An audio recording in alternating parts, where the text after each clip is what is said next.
જુઓ,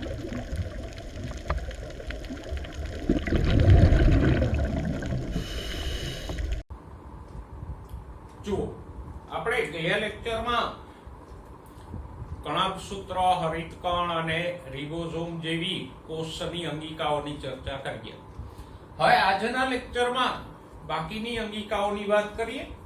તો આજની સૌથી પહેલી અંગિકા તો ન કહેવાય પણ કોષની રચના કે જે સુકોષ કેન્દ્રી કોષમાં આવેલી હોય એવી રચના છે કોષરસીય કંકાલ. આ કોષરસીય કંકાલ એ કોષરસમાં ફેલાયેલું પ્રોટીનની નલિકાઓ અને તંતુઓનું જાળું છે.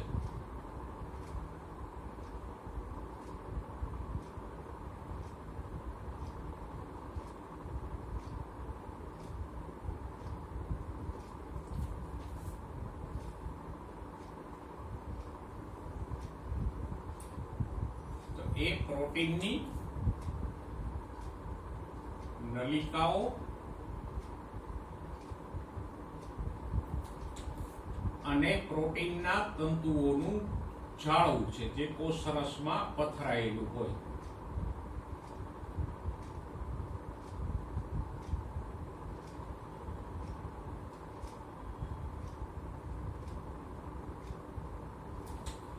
પણ સામાન્ય આપણે જે કઈ કોષની આકૃતિઓ આજ સુધી ભણ્યા એમાં ક્યાંય આવું કંકાલ આપણને જોવા નથી મળ્યું કે ક્યાંય દોરેલું હોતું નથી. એ નથી એટલા માટે દોરેલું હતું કે એ આખું ઝાડું બહુ વિસ્તૃત હોય. જો એને દોરીએ તો બાકીની કોઈ રચના ન દેખાય. તો આવી પ્રોટીનની નલિકાઓ અને પ્રોટીન તંતુઓથી બનેલું આખું ઝાડું હોય. આ રીતે કોષરસમાં પથરાયેલું હોય.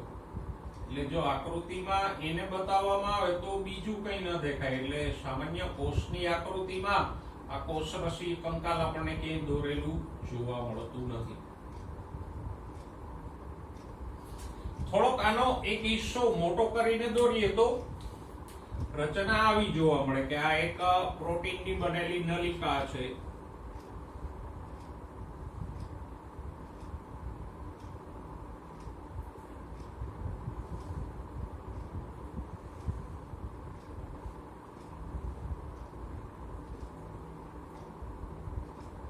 તો આવી પ્રોટીનની નલિકાઓ હોય કોષરસમાં પથરાયેલી અને એની આસપાસ પ્રોટીન તંતુઓ હોય. આ રીતે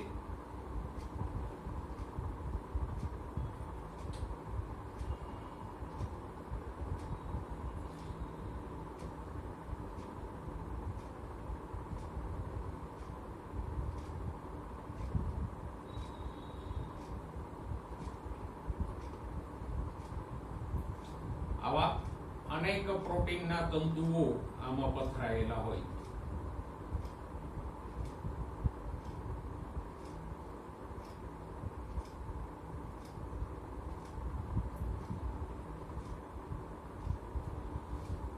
તો આ નલિકાઓ અને તંતુઓનું આવું એક ઘટ્ટ જાળું જોવા મળે આપણને. અને એની વચ્ચે વચ્ચે બાકીની અંગિકાઓ પણ હોય. અહીંયા જેમ કે આપણે કણાભસૂત્ર અહીંયા બતાવીએ તો આમ અંગિકાઓની ફરતે આવું નલિકામય જાળું આવેલું હોય. એને કહેવાય કોષરસીય કંકાલ.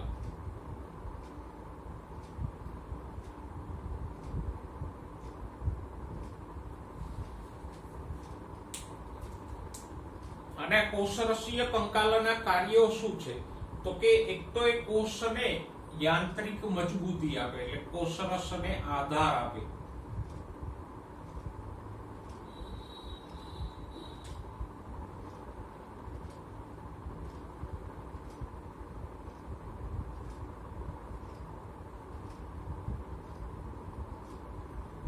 જેમ આપણા શરીરમાં અંદરથી હાડકાઓનું માળખું છે તો આપણા શરીરને આધાર મળે, એમાં આ કોષરસી કંકાલ પણ કોષરસને આધાર આપે. આખું જાડું ફેલાયેલું હોય એનાથી.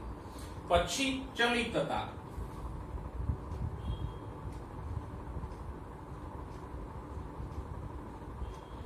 એટલે કે અમીબા જેવામાં ખોટા પગનું નિર્માણ કરવા માટે પણ આ કોષરસીય કંકાલ જ જવાબદાર છે.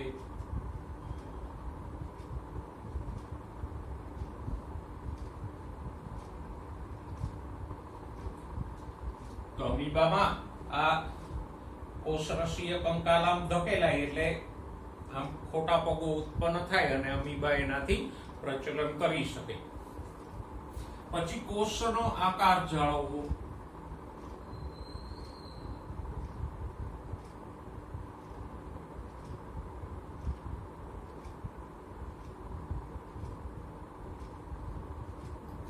અને કોષમાં દ્રવ્યોનું વહન એક જગ્યાએથી બીજી જગ્યાએ. કોષમાં કોઈ એક જગ્યાએથી બીજી જગ્યાએ દ્રવ્યોનું વહન કરવું હોય અને જીવરસનું પરિભ્રમણ કરવું હોય તો એમાં પણ આ કોષરસીય કંકાલ ઉપયોગી થશે. તો કોષરસીય કંકાલ આમ જુઓ તો એકદમ સહેલી રચના છે કે એક પ્રોટીનની નલિકાઓ અને તંતુઓનું બનેલું જાળું છે જે કોષરસની અંદર પથરાયેલું હોય અને એના કાર્યો શું છે તો કે યાંત્રિક મજબૂતી આપે, ચલિતતા એટલે અમીબા કે ભક્ષક કોષોમાં જે ખોટા પગ ઉત્પન્ન થાય છે એના માટે જવાબદાર છે, કોષનો આકાર જાળવે અને કોષની અંદર દ્રવ્યોના વહનમાં મદદરૂપ થાય. તો આ કોષરસીય કંકાલની ચર્ચા આપણે કરી. હવે વાત કરીએ પક્ષમો અને કશાની. તો પક્ષમો અને કશા બંને કોષરસીય બહિરુદ્ધ ભેદો છે એટલે કે કોષરસમાંથી ઉદ્ભવતા બહિરુદ્ધ ભેદો છે. બહિરુદ્ધ ભેદ એટલે બહાર તરફ લંબાયેલો ભાગ.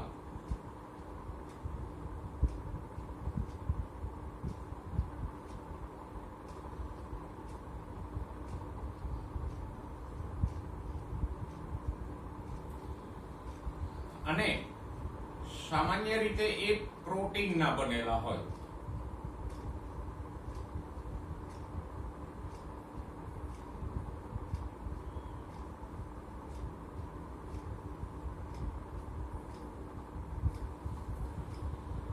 હવે પક્ષમો અને કશા વચ્ચે કેટલાક પાયાના તફાવતો છે એને જોઈ લઈએ આપણે. પહેલા આપણે વાત કરીએ પક્ષમોની.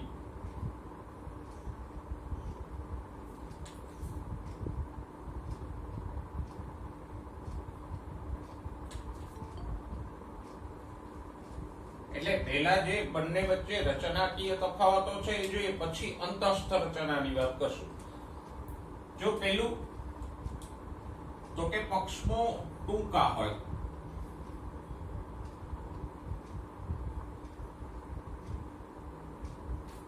એની સામે કશા છે એ લાંબી હોય. સુકોષ કેન્દ્રી કોષમાં તો કશાઓ 150 માઇક્રોમીટર જેટલી લાંબી જોવા મળે. એની સામે પક્ષમો છે 5 થી 10 માઇક્રોમીટર જેટલા ટૂંકા હોય. પછી પક્ષમો અસંખ્ય હોય.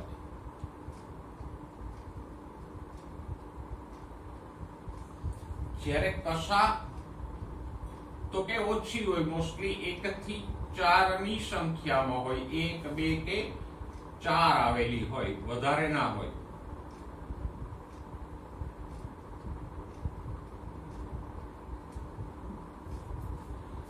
એના પછી તો કે પક્ષમો જે તે કોષની સમગ્ર સપાટી ઉપર પથરાયેલા હોય.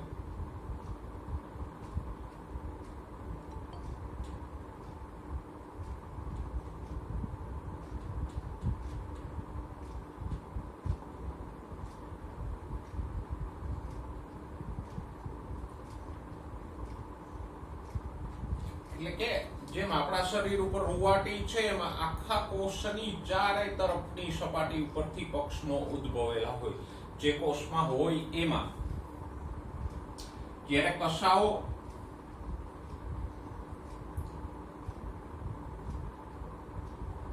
તો કે કોષના એક જ છેડેથી ઉદ્ભવે.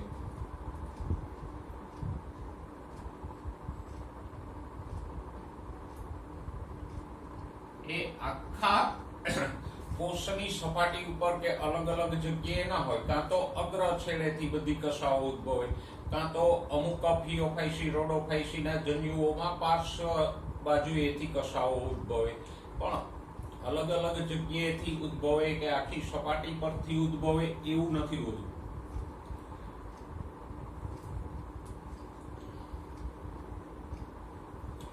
બંનેની ગતિમાં પણ ફેર છે. પક્ષમોની ગતિ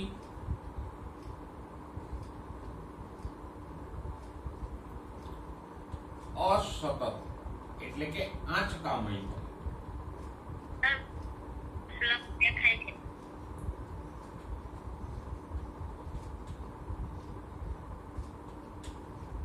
પક્ષમોની ગતિ અસતત એટલે આંચકામય હોય, આમ હલેસાની જેમ. જ્યારે કશાની ગતિ સતત હોય.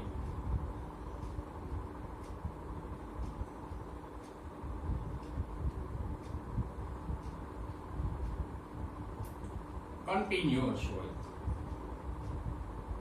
કશા છે આમ એક ધારી હલે એટલે કોષ એક ધારી ગતિ કરે, આમ આંચકે આંચકે ગતિ નથી કરતો. પક્ષમો શેમાં હોય તો કે દાખલા તરીકે પેરામિશિયમમાં પક્ષમો હોય. ઉદાહરણો તો આપણે આગળ પણ ભણી ગયા.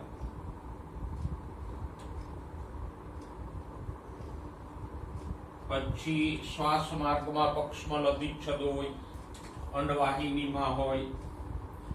અને કશા શેમાં હોય તો કે કશા યુગ્લિનામાં હોય. પછી ઘણા બધા બેક્ટેરિયા હોય કશા ધરાવે. મનુષ્યના શુક્રકોષો પણ કશા ધરાવે.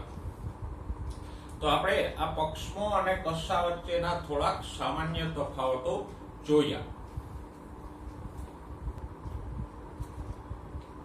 હવે વાત કરીએ પક્ષમો અને કશાની રચનાની. તો અંતસ્થ રચનાની દ્રષ્ટિએ પક્ષમો અને કશા બે સરખા જો આકૃતિમાં પણ આપણને આપેલ છે. કશા કે પક્ષમોમાં હોય શું તો કે વચ્ચે આમ આવી પ્રોટીનની બનેલી બે નલિકાઓ હોય અને ફરતી બાજુએ 9 જોડ નલિકાઓ હોય.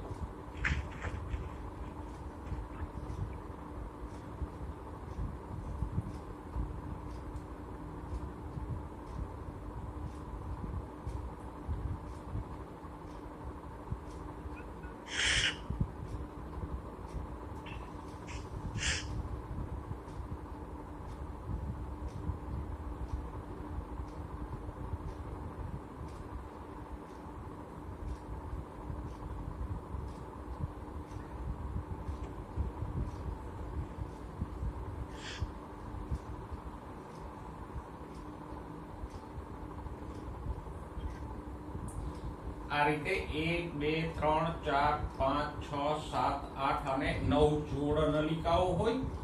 આ બંને નલિકાઓ પણ આવા આંતરસેતુ એટલે કે તંતુઓથી જોડાયેલ હોય અને આ પરિવર્તી નલિકાઓ પણ આમ આ મધ્યસ્થ નલિકાઓ સાથે જોડાયેલી હોય. તો કઈક ગાડાના પૈડા જેવી કે સાયકલના પૈડા જેવી રચના બને આમ. અને ફરતે જીવરસનું પટલ આવેલું હોય એટલે કે પટલમય હોય.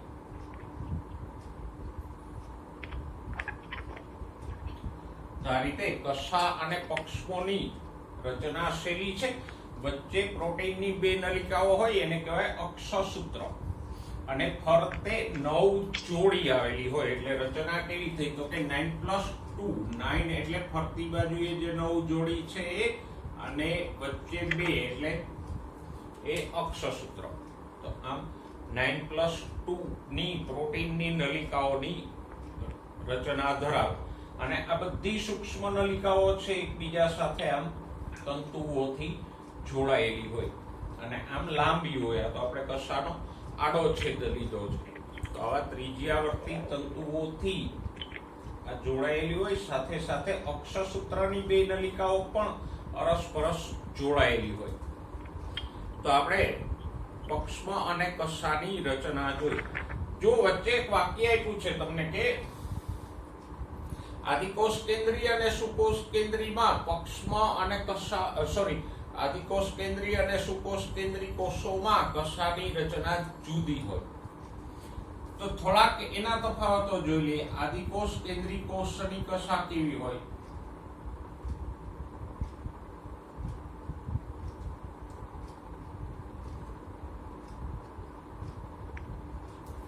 અને સુકોષ કેન્દ્રી કોષની કશા કેવી હોય?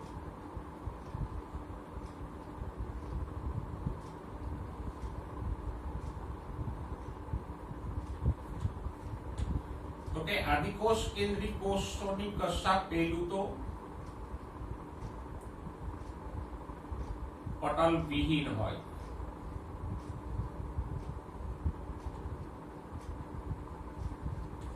જ્યારે સુકોષ કેન્દ્રી કોષની કશા પટલમય હોય. એની ફરતે આમ પટલ આવેલું હોય. પછી આદિકોષ કેન્દ્રી કોષની કશા પ્રમાણમાં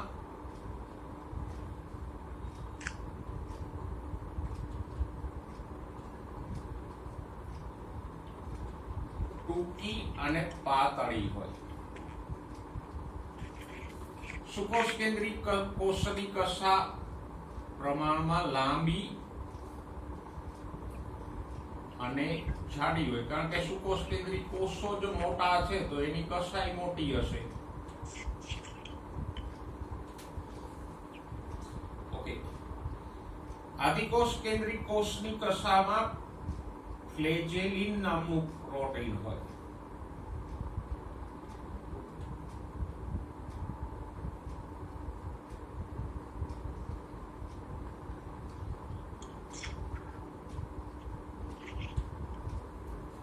જ્યારે આ તો કે ટ્યુબ્યુલિન નામનું પ્રોટીન ધરાવે. આ જે નલિકાઓ છે ટ્યુબ્યુલિન પ્રોટીનની બનેલી હોય.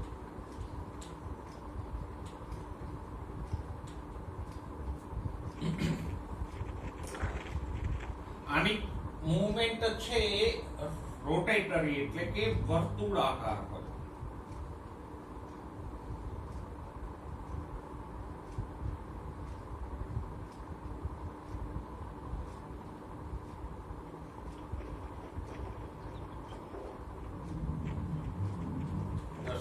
આ રીતે આમાં કશા છે તો આમાં ગોળ ગોળ ગોળ ગોળ ફરશે. જ્યારે આ તરંગિત એટલે કે આમ મૂવમેન્ટ દર્શાવે.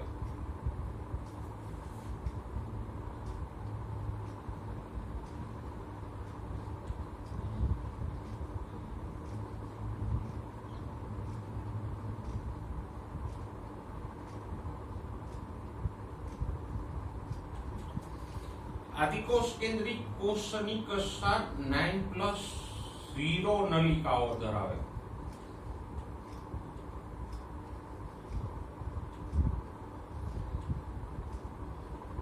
એટલે કે એમાં વચ્ચે આ બે નલિકાઓ ન હોય, ફરતે 9 જોડ હોય પણ વચ્ચેની નલિકાઓ અક્ષસૂત્રના હોય.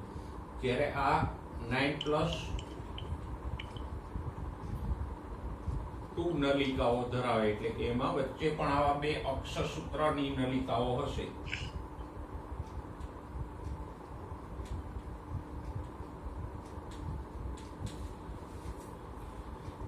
અને પક્ષમો અને કશાનું કાર્ય તો આપણે જાણીએ છીએ. પ્રચલન, હલનચલન અને પ્રચલન પ્રેરક. કંઠનળી, શ્વાસનળીમાં હોય તો એ શ્લેષ્મા કે રજકણોને દૂર કરે. અંડવાહિનીમાં જે પક્ષમો હોય એ અંડકોષોને ગર્ભાશય તરફ ધકેલે. શુક્રકોષની કશા એનું પ્રચલન પ્રેરે. યુગ્લિનાની કશા કે પેરામિશિયમના પક્ષમો કોષનું પાણીમાં પ્રચલન પ્રેરે. તો આ મેં હલનચલન અને પ્રચલન માટેની રચનાઓ છે. હવે નેક્સ્ટ જોઈએ તારા કેન્દ્ર. તારા કેન્દ્રમાં પહેલા તો 2-3 શબ્દો સમજીએ. સૌથી પહેલી વાત, તારા કેન્દ્ર પટલ વિહીન અંગિકા છે.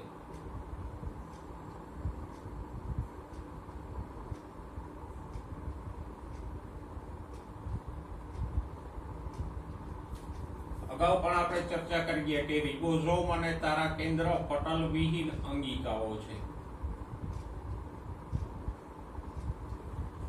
ઓકે, નેક્સ્ટ નંબર 2, તારા કેન્દ્ર ફક્ત પ્રાણી કોષમાં જ હોય.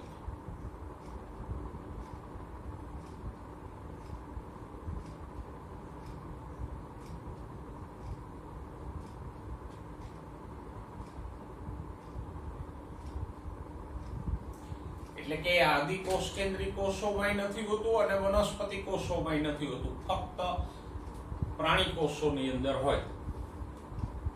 હવે તારા કેન્દ્રમાં બે ત્રણ શબ્દો છે. એક તો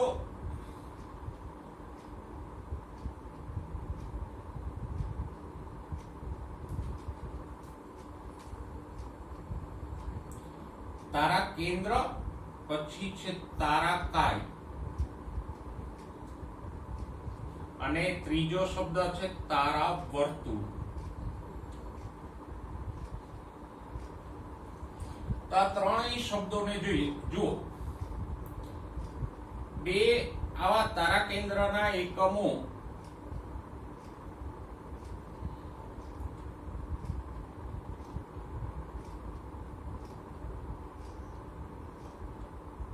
આમ એકબીજાને કાટખૂણે ગોઠવાયેલા હોય. તો આ બંને અલગ અલગ રીતે શું થયા? તારા કેન્દ્રો. અને બે સંયુક્ત રીતે શું થયા? તારાકાય. એટલે આ આખી બેને સાથે ગણો તો એ તારાકાય થયું, અને આ બે અલગ અલગ એટલે તારા કેન્દ્ર. તો આમ તારાકાય બે તારા કેન્દ્ર નામના એકમો ધરાવે. તો આ આખું તારાકાય અને આ બંને સ્વતંત્ર રીતે તારા કેન્દ્ર થયા. અને એની ફરતે જે જીવરસ આવેલો હોય એને કહેશું તારા વર્તુળ. તારા વર્તુળ એટલે આ તારાકાયની ફરતે આવેલો જીવરસ. તો આમ આ એક તારા કેન્દ્ર, આ બીજું તારા કેન્દ્ર, બે ભેગા કરો તો બની ગયું તારાકાય, અને એની ફરતેનો જીવરસ એટલે તારા વર્તુળ. તો આ ત્રણ શબ્દો સમજજો. તારા કેન્દ્રના બે એકમો અહીંયા જોઈ શકીએ કે એકબીજાને કાટખૂણે ગોઠવાયેલા છે. ઓકે, રચનાની વાત કરીએ તો રચના છે એ લગભગ કશા કે પક્ષમાં સમાન જ હોય. ફક્ત આ ફરતે એક પટલ નહીં હોય,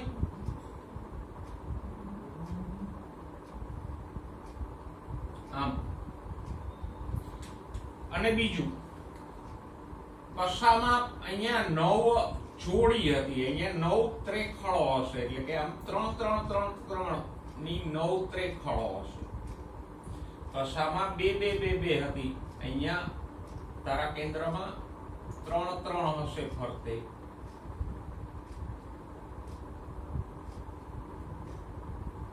તો આ બે મહત્વના તફાવતો છે. કશામાં એક તો ફરતે પટલ હોય, તારા કેન્દ્રમાં પટલ ના હોય. કશામાં 9 જોડી પરિઘીય હોય, જ્યારે અહીંયા 9 ત્રેખળ હોય. એટલે કશામાં 9 દુ 18 નલિકાઓ ફરતે થશે પરિઘ ઉપર, જ્યારે અહીંયા ટોટલ પરિઘમાં 27 નલિકાઓ હોય. અને મધ્ય અક્ષમાં તો 2 નલિકા બંનેમાં હશે.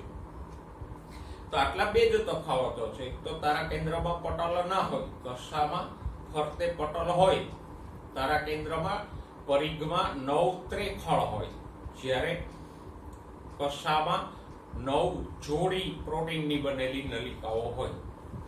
અને પછી આ નલિકાઓ, પ્રોટીનની નલિકાઓ આમ લંબાય એટલે લાંબી તંતુ જેવી કશા કે ત્રાક તંતુઓ કે એ રચનાઓ બને.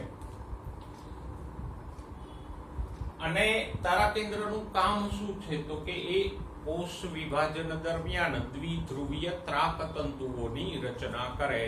અને ત્રાક તંતુઓ રંગસૂત્રો સાથે જોડાય અને રંગસૂત્રોનું હલનચલન પ્રેરે. કેવી રીતે ત્રાક સર્જાય અને કેવી રીતે હલનચલન પ્રેરે છે આપણે 10મા ચેપ્ટર કોષ વિભાજનમાં જોઈશું. અત્યારે તારા કેન્દ્ર વિશે આ થોડાક શબ્દો અને આ રચનામાં જે બે તફાવતો મેં કીધા છે એ યાદ રાખજો. બરાબર.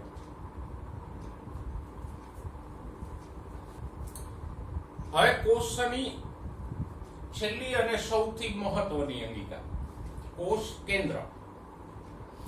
કોષ કેન્દ્ર સૌથી મહત્વનું એટલા માટે છે કે આપણે જાણીએ છીએ કોષ કેન્દ્ર જ કોષની બધી ક્રિયાઓનું નિયંત્રણ કરે, કારણ કે કોષ કેન્દ્રમાં ડીએનએ આવેલું હોય. ડીએનએ માંથી બને જનીનો, અને જનીનો કોષના બધા લક્ષણો અને ક્રિયાઓનું નિયંત્રણ કરે. એટલે કોષ કેન્દ્ર એક ખૂબ અગત્યની અંગિકા છે. એમ કે કોષમાં સૌથી અગત્યનું હોય તો કોષ કેન્દ્ર. એની શોધ કોણે કરી? તો કે રોબર્ટ બ્રાઉન નામના વૈજ્ઞાનિકે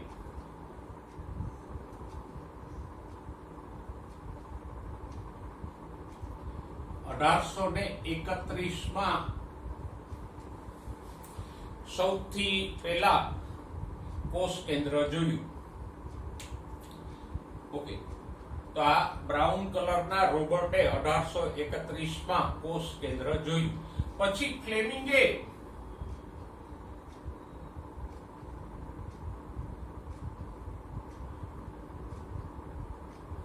કોષ કેન્દ્રની અંદર એક વિશિષ્ટ પ્રકારનું દ્રવ્ય જોયું. એને નામ આપ્યું ક્રોમેટિન. ક્રોમેટિનને ગુજરાતીમાં આપણે કહી શકીએ રંગસૂત્ર દ્રવ્ય.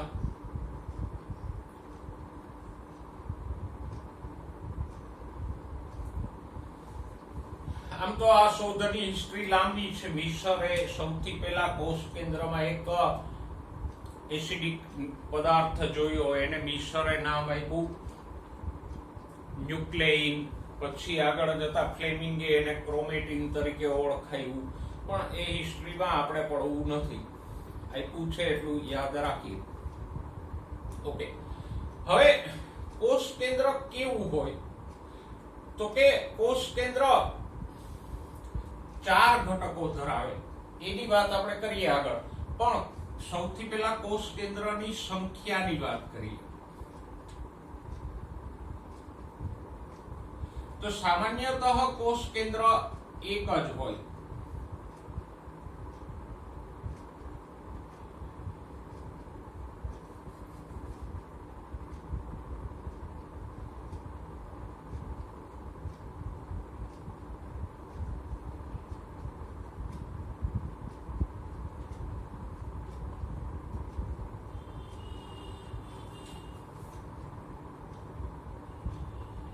મોટાભાગના કોષોમાં કોષ કેન્દ્ર એક જ હોય ને આવા કોષોને કહેવાય એક કોષ કેન્દ્રી કોષો.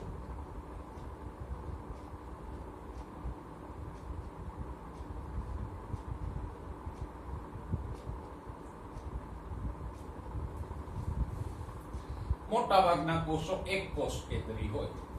પછી ઘણા કોષોમાં એક કરતા વધુ કોષ કેન્દ્રો હોય.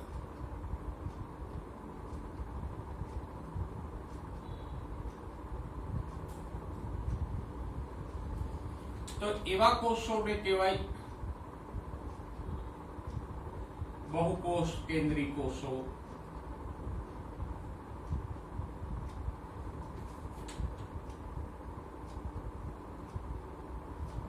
દાખલા તરીકે એવા કોષો કયા છે?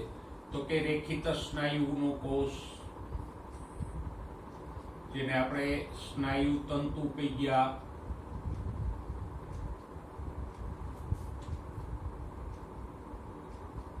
પછી ફાઇકોમાઇસિટી વર્ગની ફૂગ.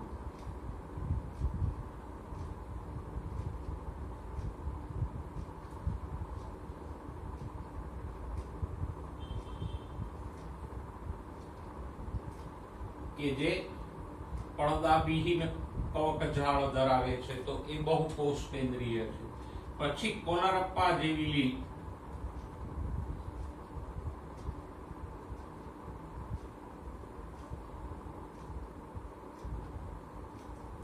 એ બધા બહુકોષ કેન્દ્રી કોષોના ઉદાહરણો છે.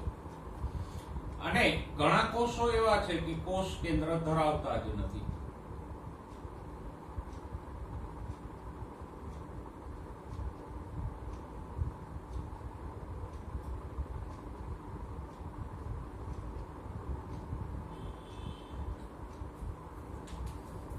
તો એને આપણે કહીશું અકોષ કેન્દ્રી કોષો.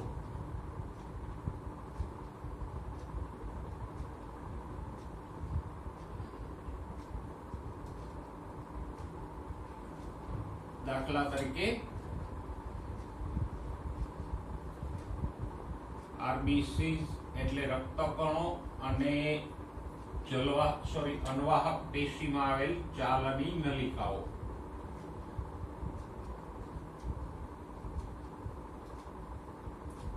સસ્તનના રક્તકણો અને આવૃત બીજધારી વનસ્પતિની અનવાહક પેશીની ચાલની નલિકાઓ એ કોષ કેન્દ્ર વિહીન કોષો છે.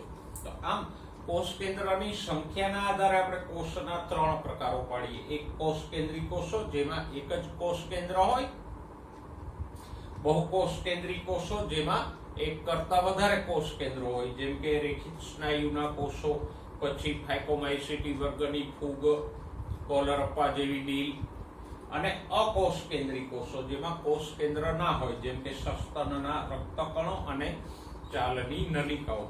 પછી દડોતકીય કોષો વગેરેમાં કોષ કેન્દ્ર જોવા મળતું નથી. તો આપણે કોષ કેન્દ્ર વિશે સામાન્ય ચર્ચા કરી કે કોષ કેન્દ્ર કેવું હોય, એની સંખ્યા કેટલી હોય, કોષ માટે એ અતિશય મહત્વનું શા માટે છે, એની વાત આપણે કરી. હવે કોષ કેન્દ્રની રચનાની વાત કરીએ.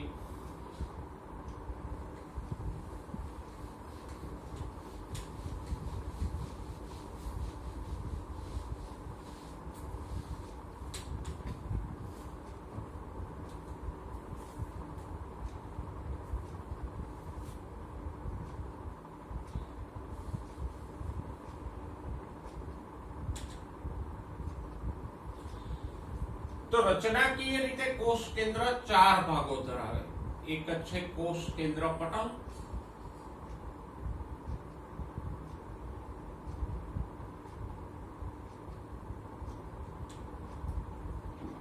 બીજો ભાગ છે કોષ કેન્દ્રિકા,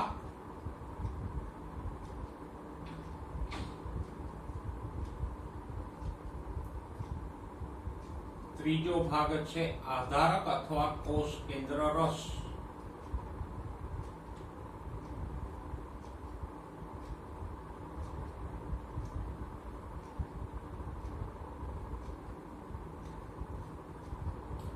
અને ચોથો અને સૌથી અગત્યનો ભાગ હોય તો ક્રોમેટિન એટલે રંગસૂત્ર દ્રવ્ય.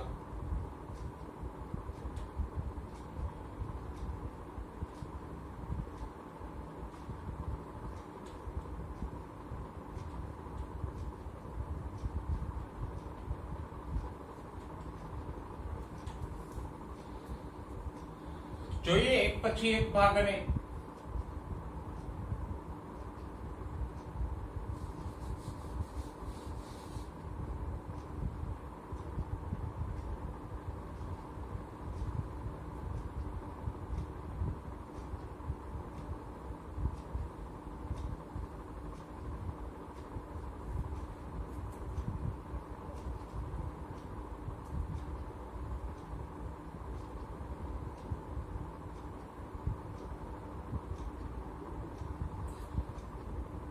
એક કોષ કેન્દ્રનો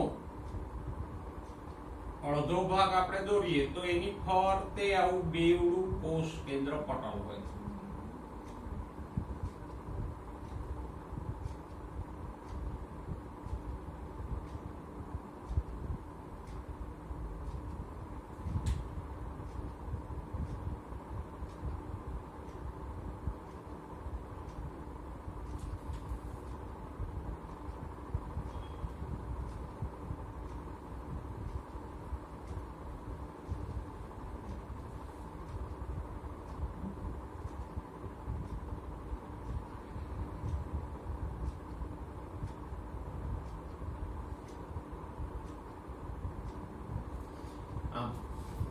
તો આ પહેલો ભાગ થયો કોષ કેન્દ્ર પટલ.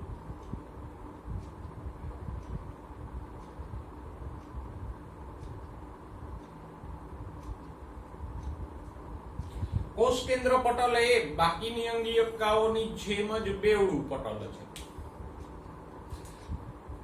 અહીંયા આપણે જોઈ શકીએ કે એમાં બે પડ છે, અંદરનું અને બહારનું, અને બેની વચ્ચે જે બારીક જગ્યા છે થોડીક એવી, એને કહેવાય પરિકોષ કેન્દ્રીય અવકાશ. એટલે કોષ કેન્દ્ર પટલના આ બે પડ વચ્ચેની જગ્યાને શું કહેવાય? પરિકોષ કેન્દ્રીય અવકાશ. તો આમ કોષ કેન્દ્ર પટલ કોષ કેન્દ્રની ફરતે આવેલું હોય અને બેવડું હોય, અને એના બંને પટલ વચ્ચેની બંને પડ વચ્ચેની જગ્યાને કહીશું પરિકોષ કેન્દ્રીય અવકાશ. ઓકે,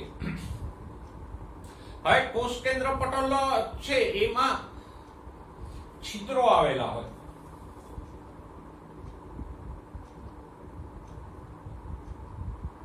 આમ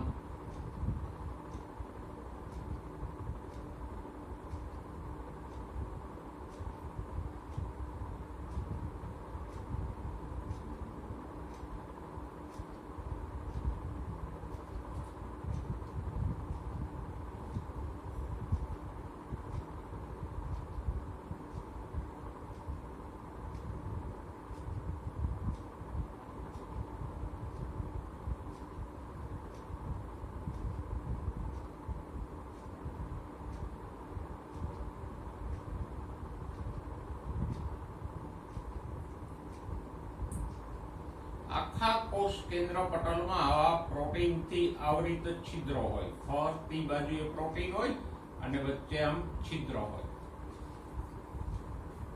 આ છિદ્રો દ્વારા પદાર્થો અંદર બહાર જાય. જેમ કે mRNA છે એ કોષ કેન્દ્રમાંથી બહાર આવે, પછી બીજા જરૂરી દ્રવ્યો છે એ કોષ કેન્દ્રની અંદર જાય. કારણ કે જો પટલમાં છિદ્રો ન હોય તો પછી કોષ કેન્દ્ર અને બાકીના ભાગ કોષનો સંપર્ક આખો કપાઈ જાય. એટલે આ છિદ્રો છે કોષરસ અને કોષ કેન્દ્ર વચ્ચે અવર જવરનો માર્ગ છે. એમાંથી mRNA બહાર આવે, પછી બીજા પ્રોટીન વગેરે અણુઓ છે, જરૂરી અણુઓ એ કોષ કેન્દ્રની અંદર પ્રવેશે. તો કોષ કેન્દ્ર પટલમાં એક તો આ છિદ્રો આવેલા હોય.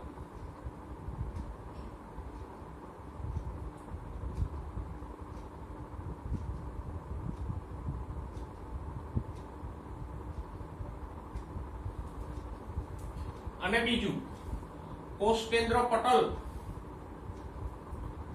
અંતઃકોષરસ જાળ સાથે જોડાયેલું હોય. કોષ કેન્દ્ર પટલનું આ બાહ્ય પડ છે એ આમ પેલી અંતઃકોષરસ જાળ સાથે સંકળાયેલું હોય.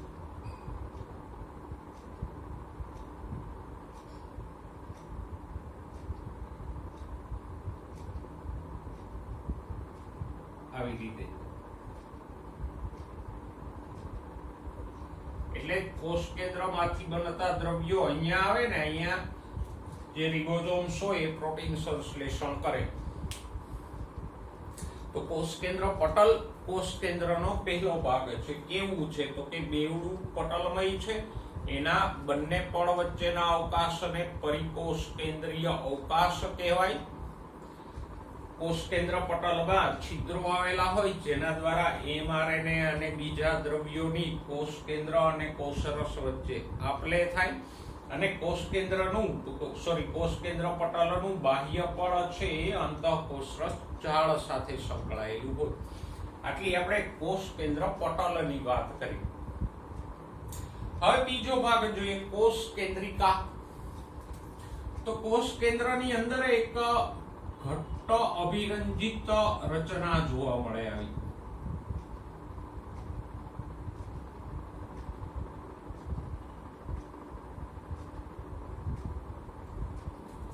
એ છે કોષ કેન્દ્રિકા.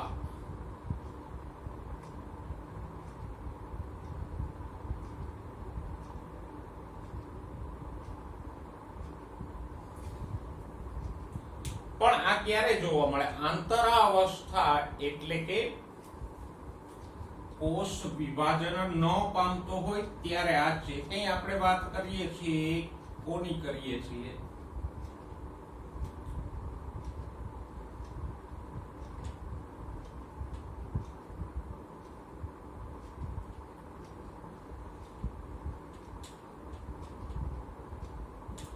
આંતરાવસ્થાના કોષ કેન્દ્રની, આંતરાવસ્થા એટલે એવી અવસ્થા કે જ્યારે કોષ વિભાજન ન પામતો હોય,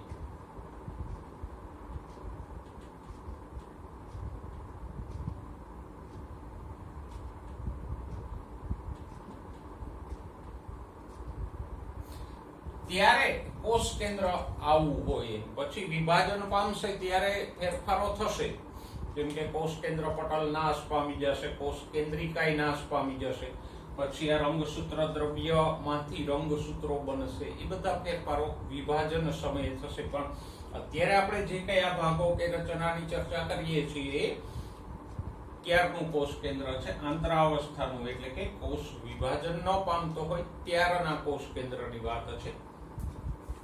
તો એમાં આવી કોષ કેન્દ્રિકા જોવા મળે. અંડરલાઈન કરજો, કોષ કેન્દ્રિકા છે એ પટલ વિહીન છે, એની ફરતે પાછું કોઈ પટલ નથી હોતું, અને RRNA ના સંશ્લેષણનું સ્થાન છે. RRNA શેમાં હોય? રિબોસોમમાં હોય.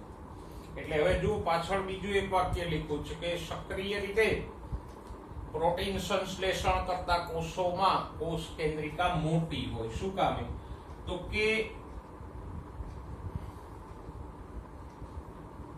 પ્રોટીન સંશ્લેષણ માટે કોની જરૂર પડે? રિબોસોમની. કારણ કે પ્રોટીન સંશ્લેષણમાં રિબોસોમ્સ મહત્વની ભૂમિકા ભજવે. રિબોસોમ્સમાં શું હોય? RRNA હોય અને પ્રોટીન હોય, એવું આપણે ગયા લેક્ચરમાં ભણી ગયા. અને આ RRNA નું સંશ્લેષણ કોણ કરે? કોષ કેન્દ્રિકા. તો જે કોષો વધારે પ્રોટીન બનાવે છે એમાં રિબોસોમ્સ વધારે હશે. વધારે રિબોસોમ્સ માટે વધારે RRNA જોઈએ, અને વધારે RRNA માટે કોષ કેન્દ્રિકા મોટી જોઈએ. તો આમ પ્રોટીન સંશ્લેષણ અને કોષ કેન્દ્રિકાને આ રીતે સંબંધ છે.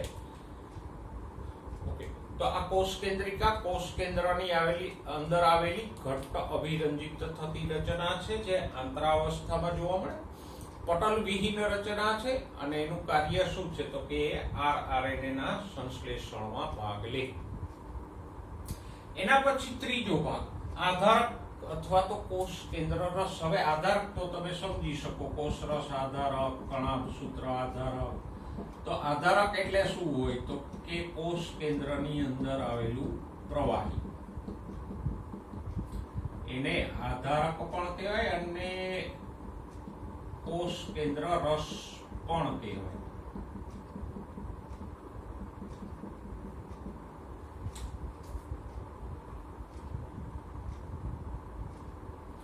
તો એક પ્રવાહી છે કોષ કેન્દ્રમાં આવેલું. અને ચોથી અને સૌથી અગત્યની રચના હોય તો રંગસૂત્ર દ્રવ્ય. આંતરાવસ્થા દરમિયાન અંદર આવું એક જાળું જોવા મળે આપણને.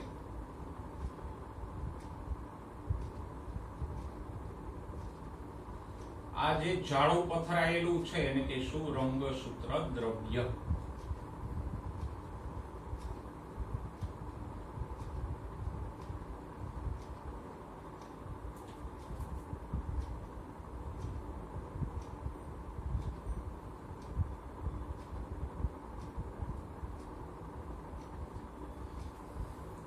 અને એ જ સૌથી અગત્યનું છે, કારણ કે રંગસૂત્ર દ્રવ્યમાં અંડરલાઈન કરજો શું શું હોય. તો કે એમાં DNA હોય, અમુક હિસ્ટોન પ્રકારના આલ્કલી એટલે બેઝિક પ્રોટીનો હોય, બિન હિસ્ટોન પ્રોટીનો પણ હોય, અને થોડુંક RNA પણ હોય. તો આ રંગસૂત્ર દ્રવ્યમાં 4 ઘટકોનો સમાવેશ થશે. મુખ્ય ઘટક છે DNA, પછી હિસ્ટોન પ્રોટીનો, બિન હિસ્ટોન પ્રોટીનો અને થોડુંક RNA. તો આ ચારેયના મિશ્રણને કહેવાય રંગસૂત્ર દ્રવ્ય.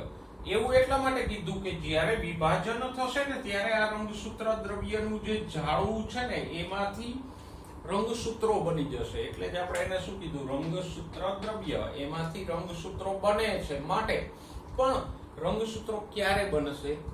કોષ વિભાજન પામશે ત્યારે. વિભાજન નહીં પામતો હોય ત્યારે, એટલે કે આંતરાવસ્થા દરમિયાન તો આખું જાળું વિખરાયેલું હશે, એને કહીશું ક્રોમેટિન. પછી એ ક્રોમેટિન ક્રોમોઝોમ એટલે રંગસૂત્રોમાં ફેરવાઈ જશે. તો રંગસૂત્ર દ્રવ્ય એટલે એકલું ડીએનએ નહીં હો, એમાં 4 ઘટકો આવશે. મુખ્ય ઘટક ડીએનએ, પછી બીની હિસ્ટોન પ્રોટીન્સ અને આરએનએ. આ ચારેય ઘટકો રંગસૂત્ર દ્રવ્યમાં આવે. એટલે એ પ્રમાણે યાદ રાખજો. અને પછી ચારેય મળીને રંગસૂત્ર બનાવશે. એકલા ડીએનએ થી રંગસૂત્રો ન બને. તો આમ આંતરાવસ્થાના કોષ કેન્દ્રમાં આ 4 રચનાઓ આપણને જોવા મળે. કોષ કેન્દ્ર પટલ, કોષ કેન્દ્રિકા, આધારક અથવા કોષ કેન્દ્ર રસ, અને સૌથી મુખ્ય હોય તો રંગસૂત્ર દ્રવ્ય એટલે કે ક્રોમેટિન, જેમાંથી આગળ રંગસૂત્રોનું નિર્માણ થશે. તો આ કોષની સૌથી મહત્વની અંગિકા કોષ કેન્દ્રની આપણે વાત કરી. ઓકે, તો રંગસૂત્રોની વાત કરીએ તો એમાં સૌથી પહેલી વાત એ છે, બરાબર યાદ રાખજો કે રંગસૂત્રો ફક્ત ક્યારે રચાય? કોષ વિભાજન સમયે. પેલું જે ક્રોમેટિન હતું રંગસૂત્ર દ્રવ્ય, એ ભેગું થઈને રંગસૂત્રો બનાવે, અને વિભાજન પૂરું થઈ જાય એટલે પાછું રંગસૂત્રો વિખરાઈને એ રંગસૂત્ર દ્રવ્ય બની જાય. તો આમ રંગસૂત્રો ફક્ત ને ફક્ત કોષ વિભાજન સમયે જ બને. આંતરાવસ્થામાં એ રંગસૂત્ર દ્રવ્ય સ્વરૂપે વિખરાયેલ હોય. એ 10મા ચેપ્ટરમાં આપણે જોઈશું કે કેવી રીતે વિભાજનની શરૂઆત થાય ત્યારે રંગસૂત્રો બને છે, ને જેમ વિભાજન પૂરું થઈ જાય એટલે પાછા વિખરાઈ જાય છે. પણ આ બાબતને મગજમાં રાખજો, હંમેશા રંગસૂત્રો હોતા નથી, વિભાજન સમયે જ બને. બાકી આંતરાવસ્થામાં તો રંગસૂત્ર દ્રવ્ય જ હોય. હવે મનુષ્યના ડીએનએ ની વાત કરો તો મનુષ્યના 23 જોડ એટલે કે 46 રંગસૂત્રોનું ટોટલ ડીએનએ માપો તો એની લંબાઈ લગભગ 2.2 મીટર જેટલી હોય. એટલે કે આના કરતા પણ વધારે એમ. અને આવડો મોટો તો ન કહેવાય, પણ આટલો લાંબો ડીએનએ છે કેવી રીતે એક નાનકડા કોષ કેન્દ્રમાં સમાઈ જાય? એ ડીએનએ નું પેકેજિંગ આપણે ધોરણ 12 ના 6થા ચેપ્ટરમાં ભણશું કે આટલો લગભગ 2.2 મીટર જેટલો લાંબો ડીએનએ કેવી રીતે ગળીમય બની અને 1 માઇક્રોમીટરના કોષ કેન્દ્રની અંદર સમાઈ જાય છે, એને કહેવાય પેકેજિંગ. તો એ ડીએનએ નું પેકેજિંગ આપણે 12મા ધોરણમાં ભણશું. હવે સામાન્ય રંગસૂત્રની રચના કેવી હોય? તો કે રંગસૂત્રની રચના 2 રીતે આપણે દર્શાવી શકીએ.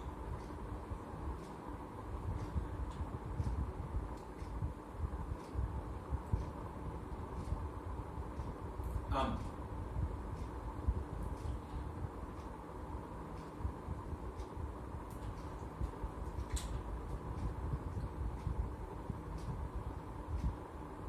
ભાજનાવસ્થાના રંગસૂત્રો દોરો તો એ આવા હોય.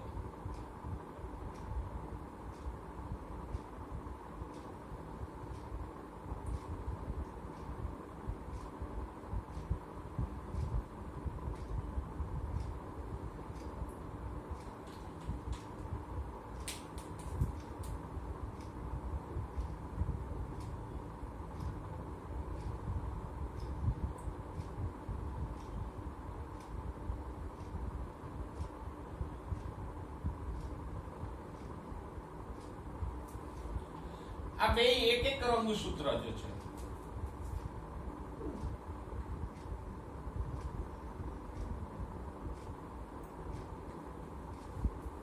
પણ બેમાં ફરક શું છે? તો કે આ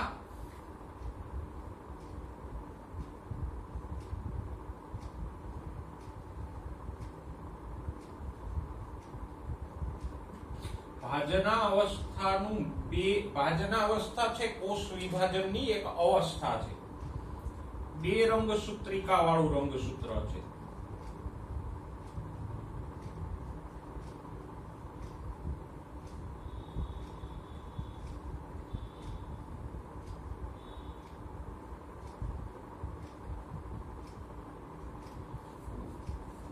આમાં બે રંગસૂત્રિકા છે. એક આ બ્લુ રંગથી દર્શાવ્યો છે એટલો ભાગ એક રંગસૂત્રિકા અને ગ્રીન કલરથી દર્શાવેલો ભાગ છે બીજી રંગસૂત્રિકા. એવું એટલે કીધું કે આ બે ભાગમાં ડીએનએ સરખું જ હોય, કારણ કે વિભાજન થાય, કોષ વિભાજન પામે એ પહેલા એ ડીએનએ ડબલ કરશે.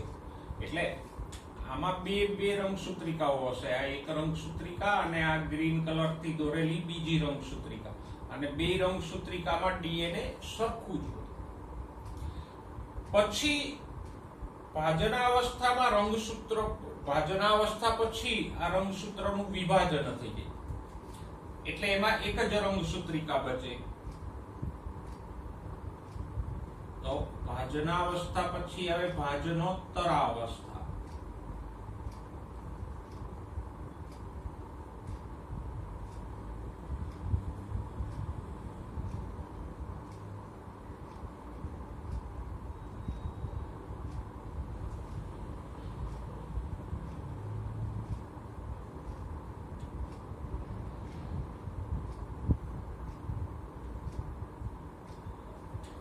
એટલે રંગસૂત્ર આ બંને એક જ રંગસૂત્ર છે. આને પણ એક રંગસૂત્ર કહેવાય, આને પણ એક રંગસૂત્ર કહેવાય. એવું નહીં કે આ એક રંગસૂત્ર ને આ અડધું રંગસૂત્ર. આ એક રંગસૂત્ર છે, આ પણ એક રંગસૂત્ર છે. ફરક શું છે? તો કે આમાં બે રંગસૂત્રિકાઓ છે અને બે રંગસૂત્રિકામાં ડીએનએ સરખું જ છે, એટલે કે આમાં ડબલ ડીએનએ છે. આમાં એક જ રંગસૂત્રિકા છે, એટલે આમાં સિંગલ ડીએનએ છે. સમજાય છે? તો આ બંને રંગસૂત્રો છે. ભાજનાવસ્થા દરમિયાન ડીએનએ બમણું હોય એટલે એ રંગસૂત્રો બે રંગસૂત્રિકા વાળા હોય. જ્યારે ભાજનોત્તરાવસ્થા દરમિયાન આ રંગસૂત્રનું અહીંથી વિભાજન થઈ જાય.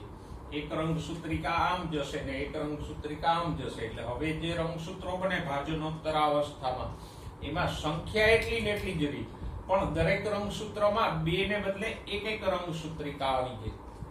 જેમ આ એવું ઘર છે કે જેમાં બે ભાઈઓ સાથે રહે છે, તો એ એક ફેમિલી જ કહેવાય. આ એવું ઘર છે જેમાં એક જ ભાઈ રહે છે, તો એ એક જ ફેમિલી કહેવાય. આમ આ બે રંગસૂત્રિકા વાળું રંગસૂત્ર છે જેમાં ડીએનએ બે કોપી છે. આ એક જ રંગસૂત્રિકા વાળું રંગસૂત્ર છે જેમાં ડીએનએ ની એક જ કોપી છે.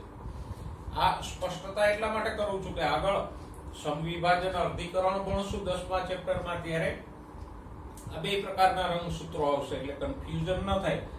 ભાજનાવસ્થા દરમિયાન રંગસૂત્રો બે રંગસૂત્રિકા વાળા હોય, પછી આ બે રંગસૂત્રિકાઓ જુદી પડી જાય એટલે એક રંગસૂત્રિકા વાળા થઈ જાય. પણ સંખ્યા એટલી જ રહી, કારણ કે આને આપણે એક રંગસૂત્ર ગણીએ છીએ, આને એક જ ગણીએ છીએ, એટલે સંખ્યા તો એટલી જ રહેશે. તો આપણે રંગસૂત્રની વાત કરી કે રંગસૂત્રો ક્યારે બને, તો કે કોષ વિભાજન સમયે બને. રંગસૂત્રો પેલા રંગસૂત્ર દ્રવ્યમાંથી રચાય અને રંગસૂત્રો ભાજનાવસ્થા દરમિયાન સુધી બે રંગસૂત્રિકા વાળા હોય, એટલે કે એમાં ડીએનએ બે કોપી હોય. જ્યારે ભાજનોત્તરાવસ્થાથી એક રંગસૂત્રિકા વાળા થઈ જાય અને પછી વિભાજન પૂરું થાય એટલે વિખરાઈ જાય. હવે રંગસૂત્રોમાં વચ્ચે આવી એક રચના છે આ બંનેમાં, એને કહેવાય સેન્ટ્રોમિયર, કે જે રંગસૂત્રિકાઓને જોડે છે. સેન્ટ્રોમિયર મહત્વની રચના છે.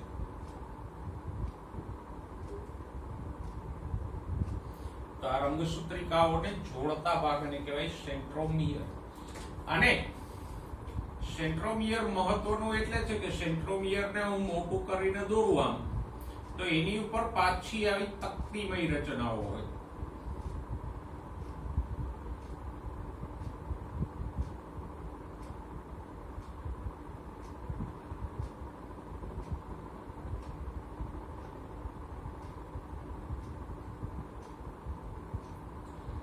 આ સેન્ટ્રોમિયર ઉપર આવેલી આવી તકતીમય રચનાને કહેવાય કાઇનેટોકોર.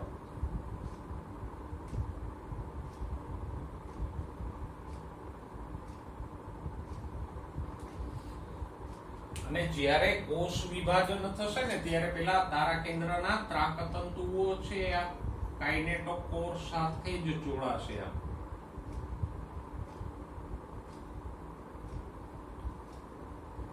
તો કાઇનેટોકોર શું છે? તો કે કાઇનેટોકોર સેન્ટ્રોમિયર પર આવેલી તકતીમય રચનાઓ છે જેની સાથે ત્રાકતંતુઓ જોડાય અને પછી ત્રાકતંતુઓના સંકોચન વિકોચનથી રંગસૂત્રોની મૂવમેન્ટ થશે. અહીંથી વિભાજન થશે તો એક રંગસૂત્રિકા આમ જશે, બીજી આમ જશે. તો આ જે રંગસૂત્રોનું હલનચલન છે એ ત્રાકતંતુઓ દ્વારા શક્ય બને. અને ત્રાકતંતુઓ ક્યાં જોડાય છે? સેન્ટ્રોમિયર ઉપર આવેલી આવી કાઇનેટોકોર નામની તકતીઓ સાથે જોડાય. ઓકે, તો રંગસૂત્રમાં એક જ મહત્વની રચના હતી, સેન્ટ્રોમિયર અને એની ઉપર આવેલ કાઇનેટોકોર. બાકી રંગસૂત્રની રચનામાં બીજા કોઈ ભાગો નથી હોતા. આને કહેવાય રંગસૂત્રિકા. અને રંગસૂત્રિકાના આ બે ભાગોને કહેવાય ભુજા. આ એક રંગસૂત્રિકા છે, એની આ બે ભુજાઓ છે. આ બીજી રંગસૂત્રિકા, એની આ બે ભુજાઓ.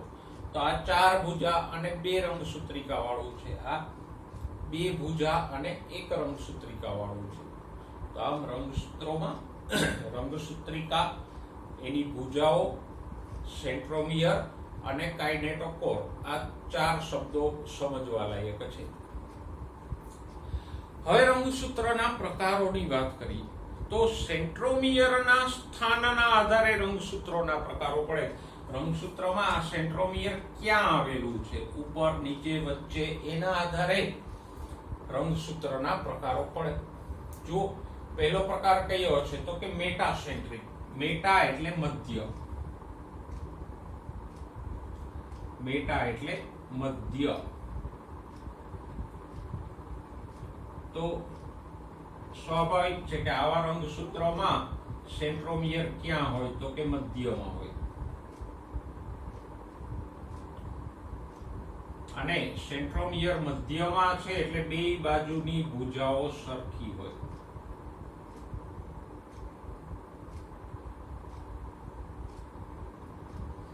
આ થયું સેન્ટ્રોમિયર.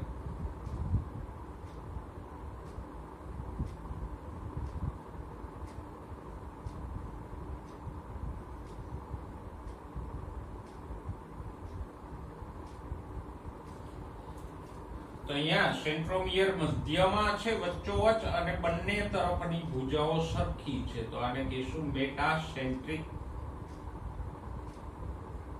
રંગસૂત્ર. હા, એમાં ક્યારેક ક્યારેક આવો વધારાનો ભાગ હોય તો એને કહેવાય સેટેલાઇટ. આમ વધારાનો ભાગ હોય તો એને કહીશું સેટેલાઇટ. પછી બીજું છે સબ મેટાસેન્ટ્રિક રંગસૂત્ર. એમાં તો કે સેન્ટ્રોમિયર મધ્યથી સેજ એક તરફ હોય.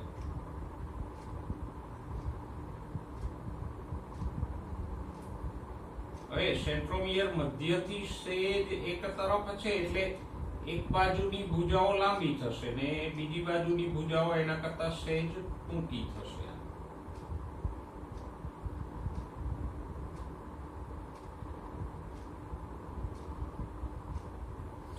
જો અહીંયા સેન્ટ્રોમિયર બરાબર વચ્ચે નથી પણ સેજ એક બાજુ છે એટલે એક તરફની ભુજાઓ લાંબી થઈ, બીજી બાજુની ભુજાઓ થોડી ટૂંકી થઈ. ત્રીજું છે એક્રોસેન્ટ્રિક. આ થયું સબ મેટાસેન્ટ્રિક.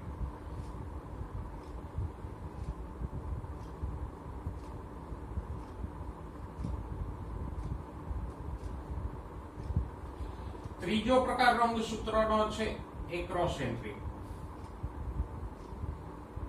એમાં સેન્ટ્રોમિયર રંગસૂત્રના છેડાની નજીક હોય, છેડે ના હોય, નજીક હોય. એટલે એક બાજુની ભુજાઓ એકદમ લાંબી થઈ અને બીજી તરફની ભુજાઓ એકદમ ટૂંકી થઈ.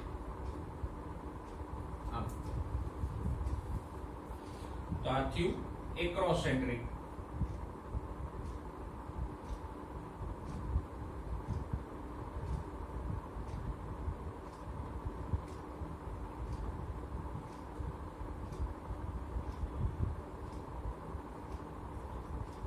અને ટીલોસેન્ટ્રિક. એમાં સેન્ટ્રોમિયર બિલકુલ છેડે આવેલું હોય એટલે બે જ ભુજા થાય, બાકીની બે ભુજા હોય જ નહીં.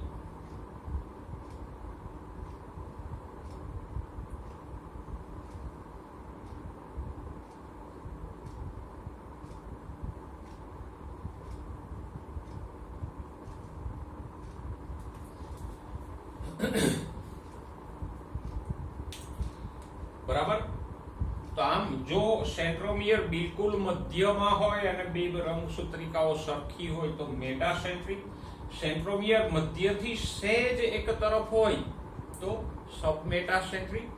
સેન્ટ્રોમિયર છેડાની નજીક હોય, આ છેડો છે તો એની નજીક હોય અને બે ભુજા બહુ લાંબી અને બહુ ટૂંકી હોય તો એક્રોસેન્ટ્રિક, અને બિલકુલ જ છેડે હોય તો ટીલોસેન્ટ્રિક. એટલે મેટાસેન્ટ્રિક, સબમેટાસેન્ટ્રિક, એક્રોસેન્ટ્રિક અને ટીલોસેન્ટ્રિકમાં સેન્ટ્રોમિયર છેડા તરફ ક્રમશઃ ખસતું જાય અને એટલે જ ભુજાઓ ધીરે ધીરે ધીરે અસમાન થતી જાય. તો આપણે આ સેન્ટ્રોમિયરની વાત કરી. ઘણા રંગસૂત્રોમાં આવું સેટેલાઇટ હોય કે જે એક આમ થોડોક અલગ પડતો ભાગ છે અને ઘટ્ટ અભિરંજિત થાય, એને કહીશું સેટેલાઇટ. તો આપણે આ રંગસૂત્રોની ચર્ચા કરી. પહેલા આપણે રંગસૂત્રોની રચના, રંગસૂત્રિકા, કાઇનેટોકોર્સ એ શબ્દો સમજ્યા અને પછી સેન્ટ્રોમિયરના સ્થાનના આધારે રંગસૂત્રોના 4 પ્રકારો જોયા. રંગસૂત્રોના પ્રકારો તમને આકૃતિની મદદથી સહેલાઈથી યાદ રહી જાય. તો આપણું આ પ્રકરણ અહીંયા પૂરું થયું. નેક્સ્ટ ટાઈમ નવું પ્રકરણ શરૂ કરશું.